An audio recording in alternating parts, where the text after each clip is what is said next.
Have you ever felt that sudden heat rising in your chest the moment someone says something disrespectful to you? It is like they have a secret access code to your emotions. They say the right word, they push the right button, and suddenly your whole day is ruined. You spend the next 5 or 6 hours replaying that conversation in your head, building perfect arguments you will never actually say out loud, and feeling your throat tighten every time you think about their face. You think this is just how life works. You believe that certain people simply have power over you and there is nothing you can do about it. But what if I told you that you are completely wrong? What if I told you that in reality no one on this planet has the power to make you angry unless you give them permission? The truth that nobody wants to hear is this: when someone makes you angry, they are not doing it to you. You are doing it to yourself. I know that sounds harsh, and maybe it even makes you a little defensive. But I need you to stay with me for the next few minutes. Because once you understand the biological and psychological mechanics of why you feel hurt, you can stop it. You can stop it not by pretending you do not care, and not by suppressing your feelings until you eventually explode, but by seeing what is actually happening in that tiny microscopic window of time between their words and your reaction. Right now, you are like a puppet with strings attached to your heart. And you are handing those strings to every person who decides to be rude to you. In this video, I am going to show you the 3-second secret that the most unshakable people in history, from ancient emperors to modern leaders, have used to stay calm in the face of absolute chaos. You will learn why you have been handing the remote control of your happiness to strangers, colleagues, and even family members. And more importantly, exactly how to take it back and lock it away forever. You are about to realize that you have been living in a prison built by your own interpretations, and the key has been in your hand the entire time. We are going to deconstruct the anatomy of an insult and look at the sound waves that hit your eardrums versus the story your brain starts to manufacture. By the time we are finished, you will not just be better at handling insults, you will be virtually impossible to disturb. You will move through the world with a sense of peace that most people will never understand. This is not about being cold, and it is not about being numb or robotic. It is about the ultimate form of human freedom. It is about the power to choose who you are regardless of what the world says about you. Think about the last time someone really bothered you. Maybe it was a coworker dismissing your idea in a meeting or a stranger making a rude comment about your appearance. In that exact moment, you felt something physical. A wave of heat, a tightening in your throat, or a sudden urge to strike back with words. Most people believe this reaction is a reflex. They think it is like touching a hot stove, where you have no choice but to pull your hand away. But this is the fundamental lie that keeps you trapped. It is not a reflex.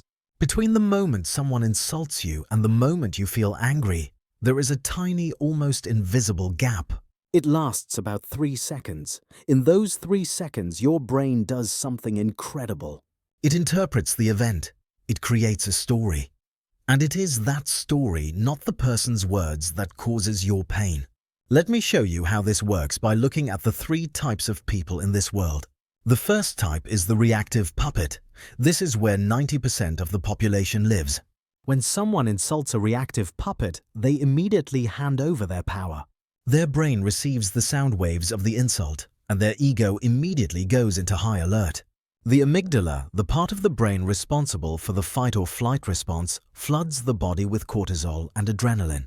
The reactive puppet feels they must defend themselves. They shout back, they get defensive, or they spend the rest of the week complaining to everyone who will listen. If you are in this category, you are essentially a slave. Anyone on the street can control your heart rate just by saying a few specific syllables.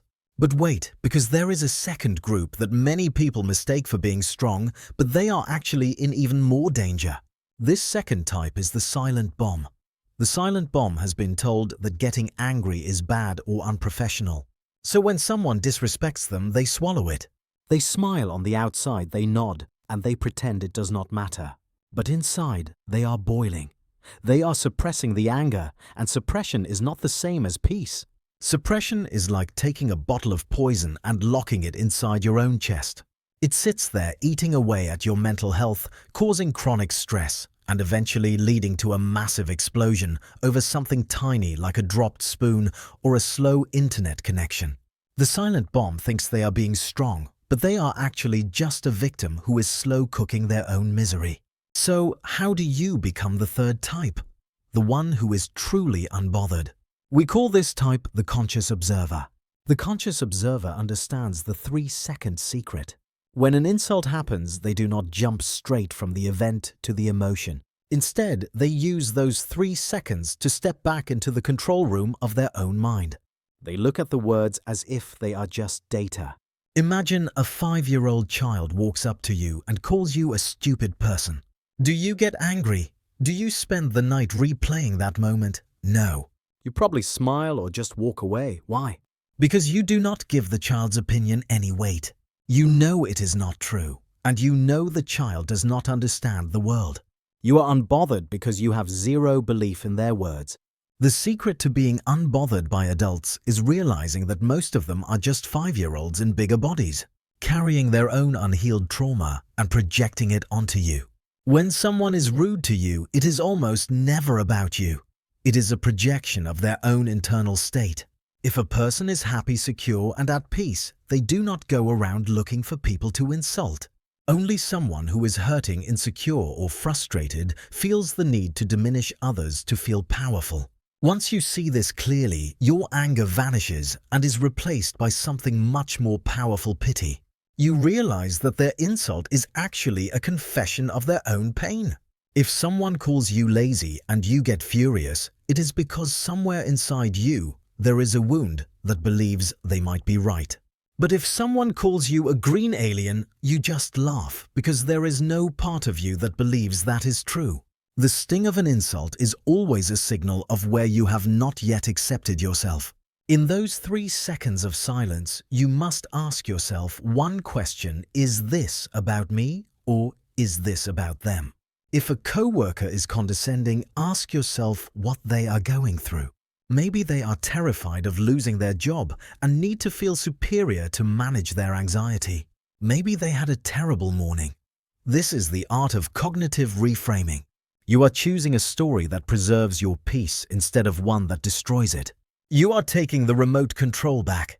Most people spend their lives hoping others will be nice so they can feel good. That is a terrible way to live because you cannot control the world. The only real power is the ability to feel good regardless of what is happening outside. But I know what you are thinking. Does this mean I should let people walk all over me? Does being unbothered mean being a doormat? Absolutely not. In fact, it is the exact opposite. When you are reactive, you are weak. When you are shouting and defending yourself, you are showing the world exactly how to hurt you. But when you stay calm, you are in the strongest possible position. You can set boundaries more effectively when you are not shaking with rage. You can say no, you can walk away, or you can address the disrespect directly, but you do it from a place of cold, clear purpose. You are not fighting for your ego. You are simply stating the terms of your existence. When someone tries to provoke you and you remain grounded, it tells them that their weapons have no power here. It makes you an enigma. It makes you unshakable. This takes practice. It is a muscle that you have to build every single day. You will fail sometimes. You will get angry and you will forget the 3 seconds. But every time you notice yourself getting bothered, that is a victory. That awareness is the beginning of your freedom. You start to see the patterns. You start to see that the people who bother you the most are actually your greatest teachers. Now, let us bring this all together because this is the moment where everything shifts. You need to understand that being unbothered is not a passive state. It is not something that happens to you because you got lucky or because you were born with thick skin. It is an active, aggressive reclamation of your own life. When you master those 3 seconds, you are not just avoiding a fight. You are stepping into a higher version of yourself. Think of it this way. Most people are walking around with their hearts exposed, waiting for the world to be kind. But the world is often not kind. The world is chaotic, stressed, and full of people who are projected their own internal wars onto everyone they meet. If you require the world to be polite in order for you to be happy, you are choosing to be a victim. I want you to reframe the way you see your sensitivity. Many people think that being affected by others means they have a big heart or that they are deeply empathetic. But there is a fine line between empathy and emotional enmeshment. Empathy is feeling for someone. Enmeshment is letting their darkness become your darkness. When you use the 3-second secret, you are building a filter. You are deciding that your peace is a sacred space that requires an invitation to enter.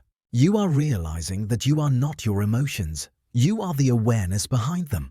You are the sky, and the insults and anger are just clouds passing through.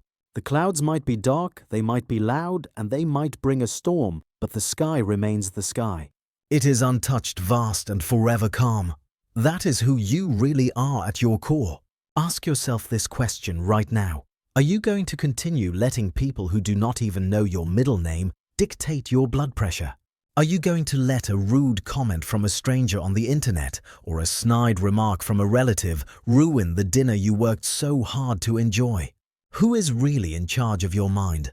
If you are honest with yourself, you might realize that you have been a guest in your own house while other people have been moving the furniture and breaking the windows. It is time to evict them. It is time to realize that you do not need to be understood to be whole. You do not need an apology to move on, and you certainly do not need someone else's respect to respect yourself. This level of freedom is addictive. Once you experience the first time where someone tries to hurt you and you simply watch them with curiosity instead of pain, you will never want to go back. You will realize that you have a superpower. While everyone else is screaming and reacting and hurting, you are standing still. You are the calm at the center of the hurricane.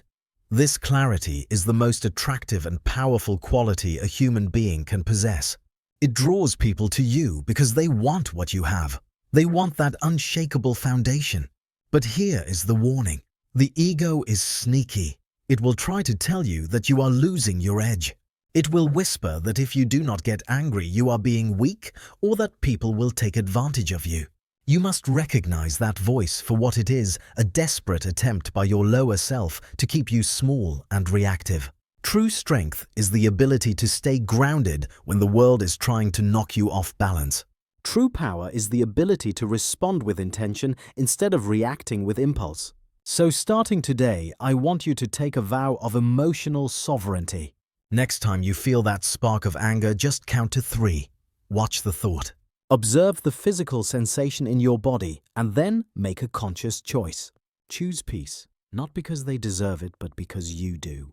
You deserve to live a life that is not dictated by the wounds of others.